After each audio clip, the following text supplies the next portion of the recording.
டெம்பரரியாக வந்து போகிற சிம்டம்ஸ்ன்னு நினச்சி அதை இக்னோர் பண்ணிடாதீங்க. ஏன்னா சம்டைம்ஸ் அதுதான் உங்களுடைய கடைசி தப்பாக இருக்க வாய்ப்புகள் உண்டு. Hi, I am doctor Swathi, neurologist from Chennai. ஜென்ரலாக உனக்கு ஒரு சைட் கை கால் மறுத்து போகுது, பலவீனம் இருக்குது, கொஞ்ச நேரம் ஒரு பேச்சு கொள்ளல் இருந்தது, ஆனால் இது எல்லாமே எனக்கு ஒரு 10 நிமிஷம் 1 ஹவர்லேயே நல்லா ஆயிடுச்சு, அதுக்கப்புறம் நான் கம்ப்ளீட்லி நார்மல் ஆகிட்டேன் அப்படின்னு நினச்சி அதை இக்னோர் பண்ணாதீங்க.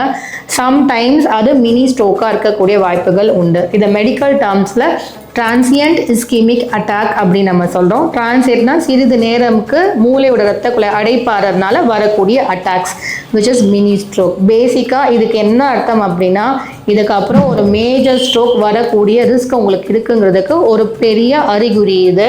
மேஜர் ஸ்ட்ரோக்குன்னு நான் சொல்லும்போது ஐ மீன் கை கால் ஃபுல்லாக விழுந்து மயக்கமாகி குழப்பம் நிலை போய் நினைவே இல்லாமல் படுக்கையாக ஆறது தான் நம்ம மேஜர் ஸ்ட்ரோக்குன்னு சொல்கிறோம். ஸோ இந்த மினி ஸ்ட்ரோக் மேஜர் ஸ்ட்ரோக்காக மாறக்கூடிய ஒரு ஃபேஸில் நம்ம இருக்கிறோன்னு அர்த்தம். இந்த மாதிரி சிம்டம்ஸ் இருக்குன்னா, இந்த சிம்டம்ஸ் ஏன் வருது இப்படி அப்படின்னு கேட்டிங்கன்னா, நம்மளுடைய ரத்த குழாயில் போய் ஒரு சின்ன கொழுப்பு கட்டி துண்டு போய் அடைப்பு கொண்டு வந்திருக்கும். அந்த அடைப்பு இருக்கிற நேரம் உங்களுக்கு இந்த ப்ராப்ளம் வர ஆரம்பிக்கும். அது சின்ன துண்டாக இருக்க போய் கொஞ்ச நேரத்தில் அந்த ரத்த குழாயிலேருந்து மூவ் ஆகியும் போயிடும்.